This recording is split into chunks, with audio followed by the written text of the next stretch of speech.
Meus queridos irmãos, esta é a quarta de uma série de mensagens denominada a oração das orações. Nós estamos estudando de forma expositiva o trecho de Mateus capítulo 6, dos versos de 9 a 15, e estamos estudando a oração dominical do nosso Senhor Jesus Cristo. Hoje começaremos o versículo 10, a quarta sentença que diz: venha o teu reino.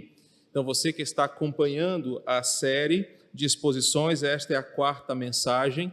Você que chegou agora, você pode ir no YouTube, lá temos todos os registros das exposições anteriores. E o que aprendemos é que até agora, o que nós chamamos de oração das orações, nos ensinou ricas verdades sobre o que de fato é a oração e como nós devemos agir, nos comportar, quando fechamos nossos olhos e falamos com o Pai Nosso que estás nos céus. O que esta série de mensagens nos tem ensinado até agora, que orar é tanto um privilégio quanto uma responsabilidade. E o que cada parte dessa oração de Jesus nos ensina enquanto cristãos que rogam, oram e derramam seus corações diante daquele que é chamado de nosso Pai, que está nos céus, e que de lá, como o Salmo nos ensinou, estende o seu reino sobre tudo.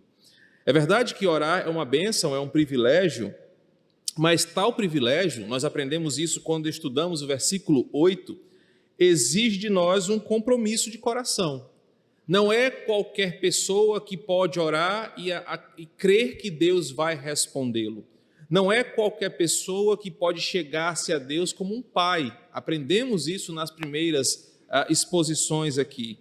Então, orar é um privilégio dado a crentes, orar ao Pai é um privilégio dado a filhos, mas isso nos traz também uma diferença entre aqueles que oram ao Deus como Pai e oram ao Deus que será contra eles juiz e criador de todas as coisas. Nós aprendemos que fomos criados por Deus para esse íntimo relacionamento com Ele, em santidade, em pureza, glorificando o seu nome através das nossas atitudes, dos nossos pensamentos, do nosso testemunho, da nossa piedade, onde quer que a gente esteja. Na nossa última mensagem desta série, nós aprendemos que orar tanto é uma bênção para o cristão, como também um compromisso. Orar, fechar os olhos, falar com Deus é um privilégio, mas é uma via de mão dupla. Exige de nós um comportamento, exige de nós honrar o nome desse Deus, resumido naquela expressão, santificado seja o teu nome. Orar é dar glórias a Deus, atribuir todo louvor a Ele, e apenas a Ele, dizendo, não a nós, Senhor, mas somente ao teu nome dá toda a glória. Salmo 115, versículo 1. Isso significa que o orador, aquele que ora, é alguém que tem um privilégio, mas é alguém que também tem uma responsabilidade. Eu vou santificar o nome desse Deus, mostrar que por ter acesso a Ele, eu também tenho um compromisso de mostrar que eu o obedeço, que eu sirvo, que eu o sigo em sua palavra. Hoje nós vamos juntos caminhar um pouco mais nessa oração e nós vamos aprender hoje sobre esse desejo genuíno que o crente deve ter, de reparar aquilo que não pode ser reparado por homens. É o desejo que nós temos em oração de pedir que Deus cuide, proteja, zele, guarde, sabendo que as coisas não estão como deveriam estar. E agora, hoje, a oração que nós caminharemos nos ensina um desejo que todo crente deve ter. Senhor, o desejo do meu coração é o que o teu reino cresça, o teu governo abunde neste mundo, para que os males que o pecado trouxe sejam dissipados e nós possamos viver dias melhores. E por falar em dias melhores, a banda de pop rock mineira, Jota Quest, tem uma canção que seria facilmente confundida se o Ministério de Música tocasse aqui, você ia pensar que era uma música gospel. O título da música é Dias Melhores. E a letra da música é a seguinte: vivemos esperando dias melhores, dias de paz, dias a mais, dias que não deixaremos para trás. Vivemos esperando o dia em que seremos melhores, melhores no amor, melhores na dor, melhores em tudo. Vivemos esperando um dia em que seremos para sempre. Vivemos esperando dias melhores para sempre, melhores em tudo, tudo, tudo. Uma letra bonita, né? Que se tocasse aqui, o pessoal, poxa, que louvor bacana, né? E a música, ela caiu como uma luva para o momento em que estamos vivendo. Ela já foi usada em diversas propagandas, em diversos momentos, porque o momento de pânico, de dor, de sofrimento, leva a um clamor. Nós queremos dias melhores. E essa música, então, ela se tornou muito popular, é uma música muito bonita, só não pode servir como adoração, mas ela é uma música que traz uma mensagem de esperança. E se eu perguntar aqui para nós, né, o que nós mais queremos para o momento, principalmente nesse lamentável marco que o nosso país alcançou de mais de 500 mil de pessoas que morreram em 2 anos, 1 ano e 15 meses, na verdade, a resposta certamente seria de acordo com essa música. O que nós mais queremos é que tudo isso passe. O que nós mais queremos é que dias melhores venham para todos nós, assim como essa música. Hoje desejamos dias melhores. Claro, isso é um desejo legítimo, isso é um desejo lindo para todo mundo, isso é um desejo genuíno.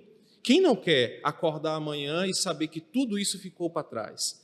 Saber que sobrevivemos, saber que o que nos aguarda agora são dias de felicidade, de reencontros, de abraços, de aglomerações queridas. É um desejo de toda a humanidade, né? Nós já sofremos tanto nesses últimos 16 meses que somos tomados por um cansaço na nossa alma. Nós estamos sendo tomados de dores profundas nas nossas emoções, estamos sendo massacrados em muitos aspectos e de diversas maneiras. Estamos realmente esperando dias melhores para sempre, como diz a canção.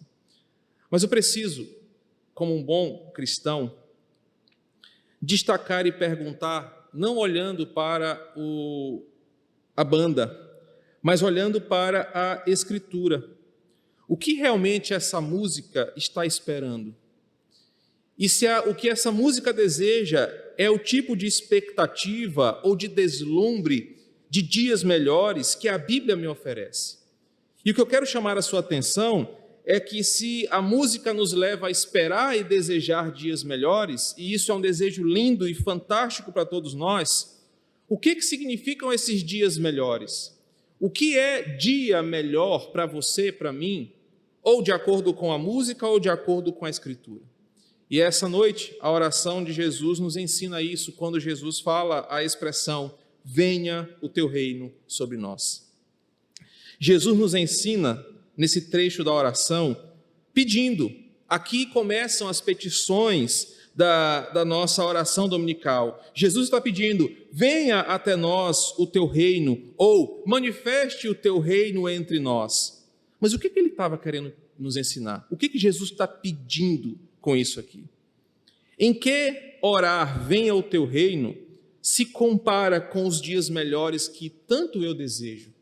Será que os dias melhores que eu desejo para mim são a mesma coisa do que a Bíblia diz, venha o teu reino sobre nós?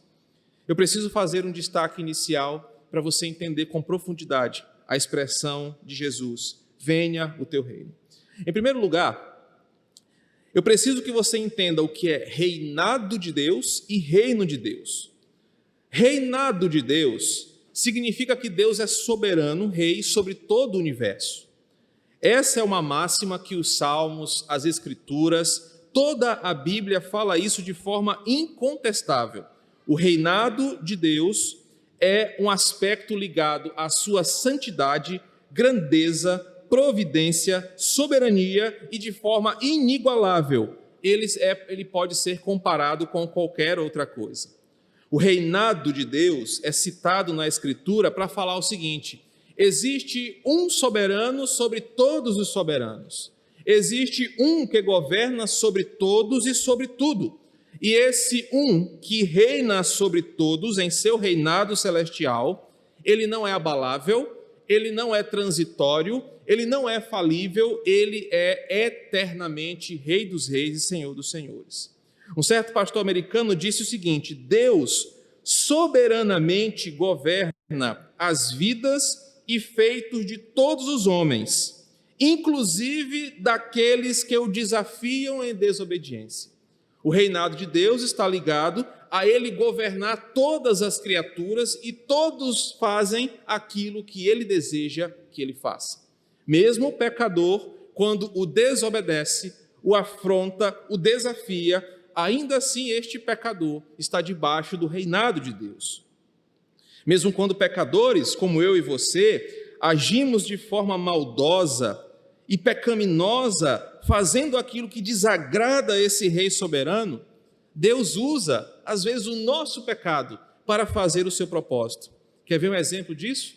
Depois você lê na sua Bíblia a história de José. Em Gênesis capítulo 50, versículo 20, José diz para os seus irmãos que tanto lhe fizeram mal: vós, na verdade, fizeram mal contra mim, porém Deus tornou o mal em bem. Ou seja, mesmo quando pecadores afrontam ao Senhor, eles serão punidos por isso, mas eles fazem aquilo que Deus deseja que eles façam, porque ninguém foge do governo de Deus, ninguém foge da vontade do Senhor. Um outro exemplo é do profeta Jonas. Todos conhecemos a história de Jonas, que em desobediência acabou servindo a Deus e seus propósitos. E o exemplo mais claro talvez esteja em Atos capítulo 2, versículo 23, o exemplo de Jesus, que foi crucificado e morto pelas mãos dos religiosos judeus, mas isso para cumprir a vontade do Senhor. Então, o reinado de Deus, ele é algo inegociável, é algo que está acima do seu questionamento, é algo que está acima do seu querer. Ele é soberano e nada abala esse governo, porque tudo funciona conforme a sua vontade, tudo funciona conforme o seu querer. E vários textos mostram que esse reinado de Deus é tão poderoso que é, ao mesmo tempo, inalcançável e incompreendível. Por exemplo, eu sou o Senhor, este é o meu nome, a minha glória não darei a outro e nem a minha honra a imagens de esculturas. Isaías 42, versículo 8. Eu sou o Senhor e não há outro além de mim, e além de mim não há Deus. Isaías 45, versículo 5. Eu sou Deus e não há outro, eu sou Deus e não há outro semelhante a mim. Isaías 46, versículo 9. O Senhor nas alturas é mais poderoso que o bramido das grandes águas, do que os poderosos vergalhões do mar. Salmo 93, versículo 4.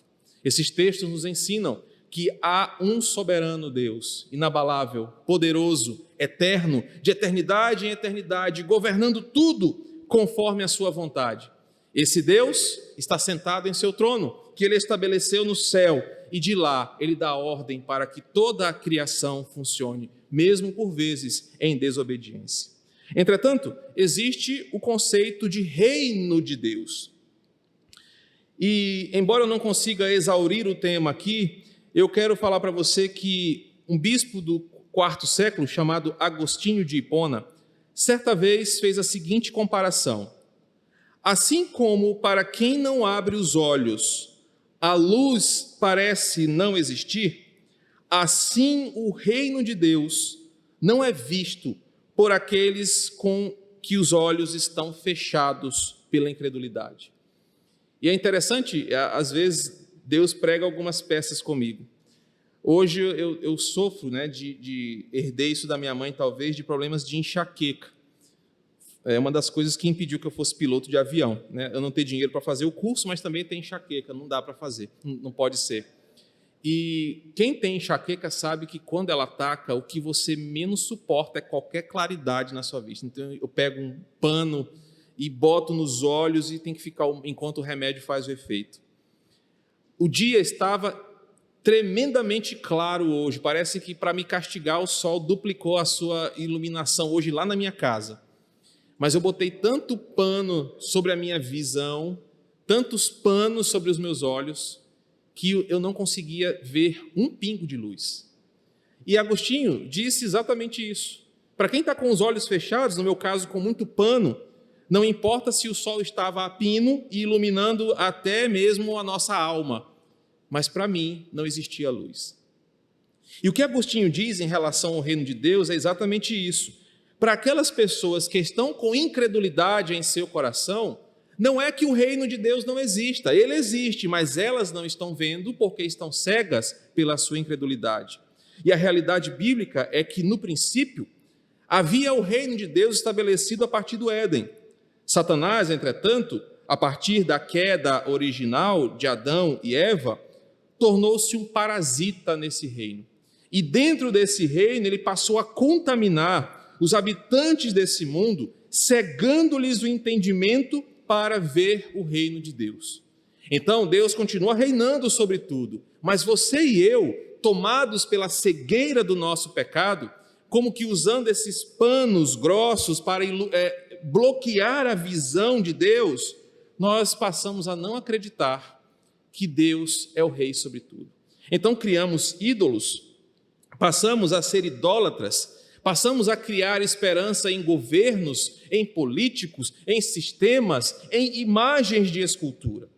E o pior de tudo é que a maioria das pessoas não tem consciência que estão cegas, não tem consciência desse reinado de Deus e são iludidas pela mesma antiga serpente que fala ao coração dos homens: Deus não existe e não há Deus. Portanto, o reino de Deus, ele não é geográfico, mas envolve a geografia. O reino de Deus está espalhado por toda a terra. O reino de Deus não é histórico, mas envolve toda a história do princípio, do meio e até o fim. O reino de Deus é um relacionamento. É um relacionamento onde a cegueira dos meus olhos é tirada e eu passo agora a ver e me relacionar com o Senhor. Ele existe onde eu estou e onde eu declaro Jesus como o Senhor da minha vida. O reino de Deus vai até onde os crentes vão. O reino de Deus está onde cada alma confessa estar. O reino de Deus está onde pessoas vivem de acordo com a palavra desse rei. É o que está escrito em Romanos 14, versículo 17. Nas Escrituras nós aprendemos também que o reino de Deus, ele é usado para refletir um relacionamento que eu tenho com ele. O reino de Deus é uma esfera de envolvimento de um indivíduo com o seu Senhor. Nós falamos com o Pai, mas nós falamos com o Rei, porque nós somos seus servos. Ele nos chama de filhos, nos trata como seus filhos, mas nos coloca atribuições de seus servos. Nós trabalhamos para este reino, nós fazemos com que este reino seja visível em nós, porque o reino não é uma igreja. O reino não é uma placa, o reino é viver o que Deus ordena, viver o que Deus manda naquilo que é dele por natureza. Onde o pecado estragou, a nossa vida vivida pelo reino é consertada, ela conserta. Onde o pecado destrói, o evangelho a partir de nós renova, e isso é o reino de Deus. O reino de Deus chega onde Cristo chega. É por isso que Jesus, João Batista, discursavam a mesma coisa: arrependei-vos, o reino de Deus está próximo. Não é que ele vinha como uma nave e se estabeleceria sobre Jerusalém, mas Jesus transitava entre as pessoas e a fé em seu nome, em seu sacrifício, mudaria realidades de pecadores cegos para essa luz. Em Jesus agora eu vejo, adoro, sirvo, guardo a sua palavra e isso me traz de volta para perto dele. Como resumiu um outro pastor americano, muito famoso por comentar o reino de Deus, a expressão reino de Deus não é um poder abstrato que nós alcançamos quando elevamos o nosso cosmos ou quando nós invocamos mantras que nos possibilitam tocar o sobrenatural. Não, o reino de Deus opera em nós a partir de fora, não a partir de fora, mas a partir de um relacionamento. Quando você abre a sua Bíblia e fala assim: Deus, o que o Senhor quer que eu faça com a minha vida? Qual é a instrução da Tua palavra para mim, no meu trabalho, para que eu não seja parecido com os ímpios que trabalham comigo? Senhor, como eu vivo de forma diferente daqueles que não professam o Teu nome na minha família, na minha escola, no meu trabalho? Senhor, como que essa palavra me molda de dentro para fora? Isso é o reino de Deus vivido entre nós. O reino de Deus, como continua dizendo esse pastor Gerald Bray, é um relacionamento pessoal com Deus. É um relacionamento de amor à palavra de Deus, crendo em Cristo, selado pela presença do Espírito Santo no nosso coração. Reino de Deus é muito mais do que levar alguém para uma igreja. Reino de Deus é muito além de você ter experiências religiosas. Reino de Deus é você sacrificar por vezes o que você acha que é certo. É sacrificar por vezes o que você defendia outra hora para viver aquilo que a Bíblia manda você fazer. Quando Jesus ensina os seus discípulos a orarem, venha o teu reino sobre nós, a primeira coisa que Jesus nos ensina é: aprendam a viver conforme a palavra de Deus. Aprendam a viver do jeito que a palavra direciona vocês para o Senhor. Aprendam a viver este reino onde vocês estão.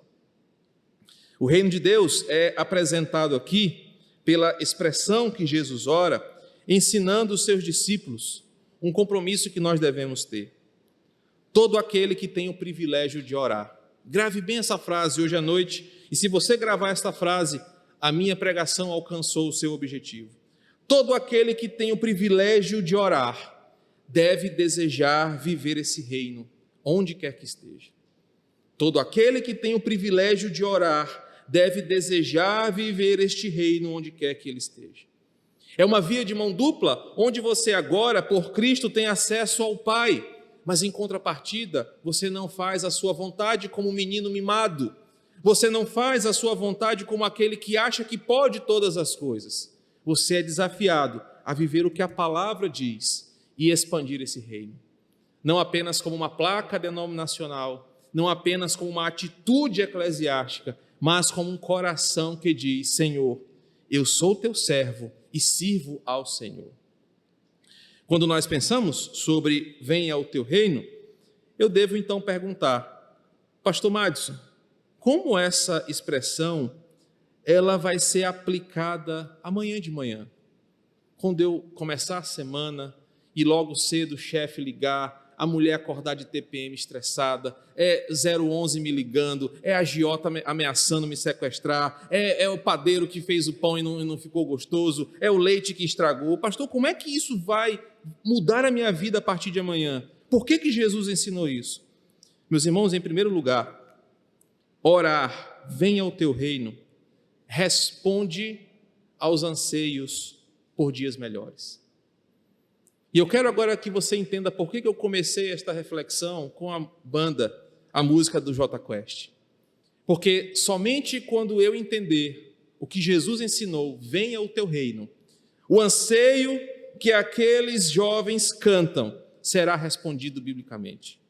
Venha o teu reino significa pedir a Deus a cada novo dia que Ele apresente para mim uma forma de viver neste mundo, uma forma bela, bíblica, abençoada, que honre o nome do Rei.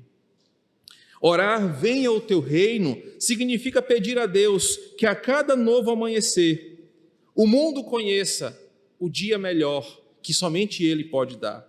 É um pedido sincero de que Deus demonstre graça no dia de amanhã, que Deus demonstre a graça divina sobre este mundo, renovando a igreja, renovando a política, renovando a saúde, renovando a economia, convertendo pecadores, restringindo o mal, acalmando as calamidades, aumentando as manifestações de bondade e justiça, mas não pela força do homem, porque nós sabemos que até aqui essas coisas não estão dando certo. Quantos estão decepcionados porque depositaram esperanças políticas por dias melhores? Desde os anos 60, que inspirados pelos Beatles, o mundo imagina um mundo melhor, um mundo sem religião, um mundo sem brigas. Nos anos 80, os maiores cantores da América se reuniram para cantar sobre um mundo melhor. Nós estamos numa expectativa por dias melhores, mas eles não chegam, porque as nossas expectativas não são por dias melhores do reino de Deus. E orar, venha o teu reino, é um pedido que somente cristãos fazem. Senhor, queremos dias melhores para sempre, dias em que seremos melhores em tudo, dias em que seremos para sempre, dias de paz. Nós queremos isso, mas não é com armas nas mãos. não é com sistemas e governos, porque isso não está dando certo. Nós queremos dias melhores, com o teu reino sendo manifesto. Mas a partir de mim, é a partir de mim. Não é esperar que caia o presidente e outro suba, não é esperar que alguém seja preso porque morreram 500 mil de pessoas, mas é começar em mim. Eu é que sou o problema, Deus, o problema não é o Bolsonaro, não é o Lula, o problema sou eu. Porque eu falo sobre injustiça, mas eu sou injusto. Eu falo sobre pecado, mas eu sou um pecador e não mudo.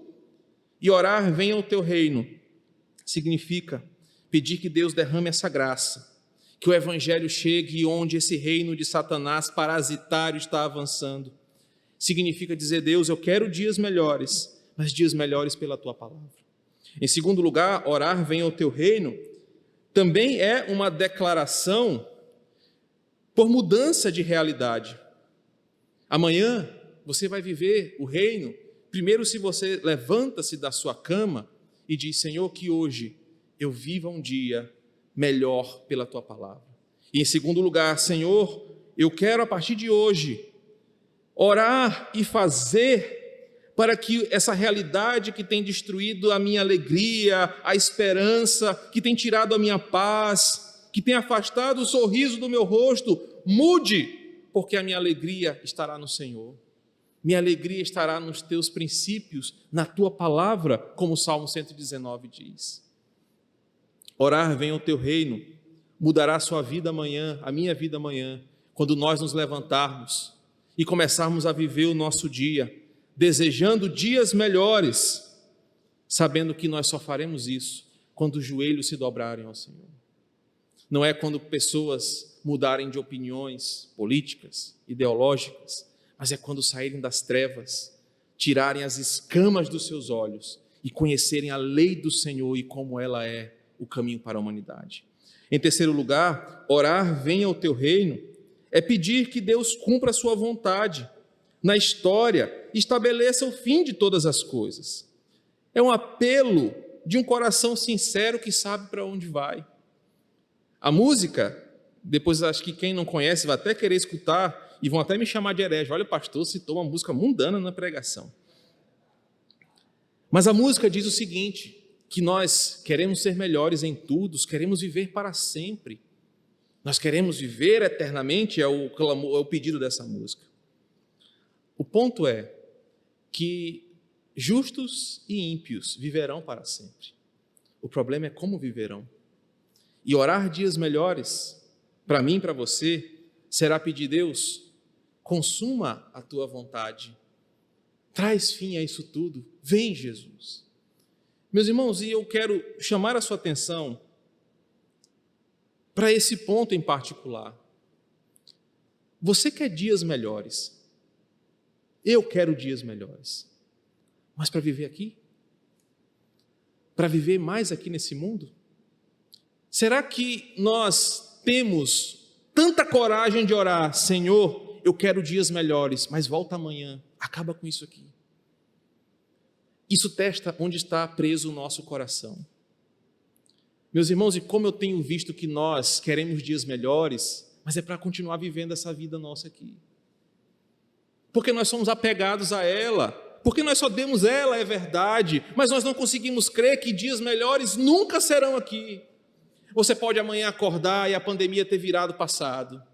Você pode acordar amanhã e ter passado essa tempestade, como a minha família está vivendo, de uma doença que está abalando todos nós. Mas ainda assim, não serão dias melhores. Você estará aliviado de um lado, mas a tempestade do mundo vem do outro.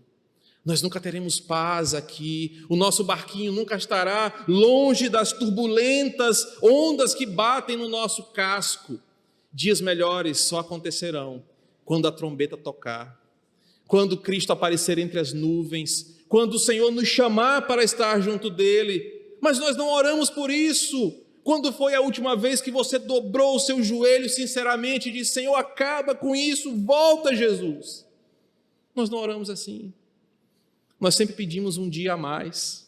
Nós sempre pedimos para estar vivo na manhã seguinte. Nós sempre pedimos para não morrer. Por quê? Porque nós queremos dias melhores nessa vida medíocre. Nós não queremos dias melhores na eternidade com o Senhor.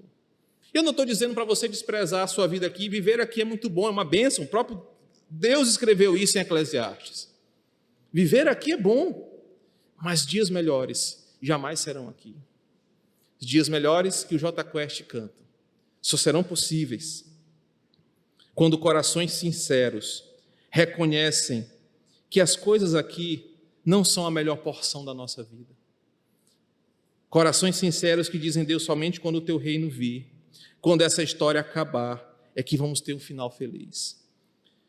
Orar venha o teu reino também é pedir pela sonhada paz, mas não aquela paz dos homens, mas é a paz com Deus, que nos leva de volta para o Éden. E em quinto lugar, orar venha o teu reino é literalmente pedir o retorno do rei, pois não há reino sem um rei soberano. Para que o reino venha, é preciso que o rei tome o que é seu por direito. Quando cristãos oram: Senhor, venha o teu reino, nós estamos dizendo: Cristo, nós queremos que o Senhor volte. O Senhor prometeu que iria voltar. Nós cremos que o Senhor vai voltar, por isso queremos que isso aconteça. Quando o rei voltar, assumir o seu trono, dias melhores vão começar. Para concluir, eu quero apresentar para você a resposta para a busca do J Quest sobre a espera de dias melhores. Perdão, nossa. A música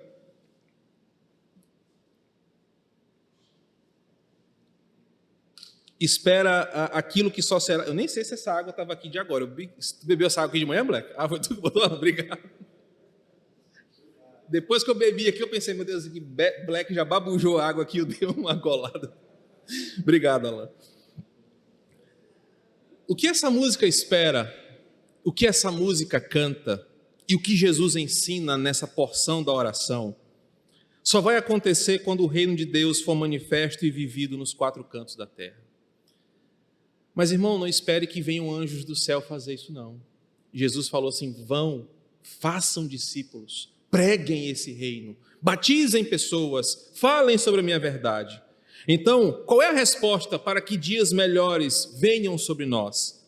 É eu e você sairmos desse ostracismo religioso que vivemos. É sairmos dessa inércia que estamos acostumados de não falar com ninguém, para ninguém, na verdade, sobre Jesus Cristo, sobre o seu reino, sobre a sua glória. Qualquer outra expectativa por dias melhores que ignore a presença de Jesus será em vão. Qualquer desejo por dias melhores que não contemplem o reino de Deus e a sua palavra não irão acontecer, porque reino de Deus é sinônimo de dias melhores. Reino de Deus é sinônimo de uma vida vivida para sempre em felicidade. Qualquer outra coisa que não seja isso não vai realizar o desejo do nosso coração. Calvino acreditava em duas formas deste reino vir até nós. A primeira é por meio do Espírito Santo, porque é ele quem converte o homem. A segunda é pela pregação da palavra, porque é ela que apresenta o reino. Os evangelhos são enfáticos nessa resposta, quando dizem que o reino de Deus chega onde Jesus está. O reino de Deus chega onde homens se convertem ao Senhor. O reino de Deus chega onde homens e mulheres se entregam para Jesus. Orar venha o teu reino, portanto, é pedir por dias melhores.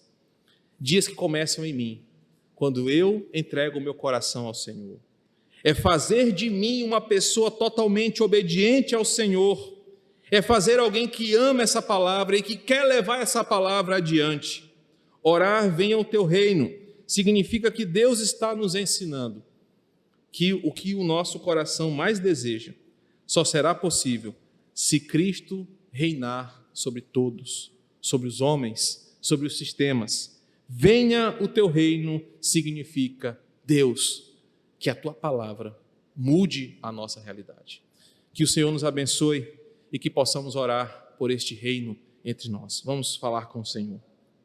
Pai querido, hoje aprendemos sobre o teu reino, o teu reinado, a grandeza da tua palavra que muda aquilo que mais desejamos. O Senhor nos leva a desejar dias melhores, porque sabemos que as coisas estão erradas nesse mundo. O mundo está quebrado, falido. As nossas esperanças são frustradas a cada novo noticiário, novo escândalo, nova frustração. E hoje aprendemos que orar venha o teu reino significa dizer: Deus, somente em ti depositamos a esperança por dias melhores.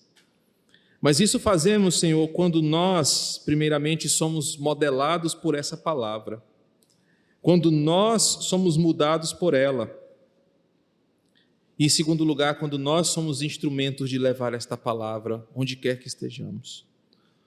Por isso, Senhor, neste desafio por dias melhores, o desejo de venha ao teu reino é ao mesmo tempo um pedido para que o Senhor nos use, mas também um pedido para que o Senhor venha e acabe com este mundo em suas mazelas e comece uma nova etapa.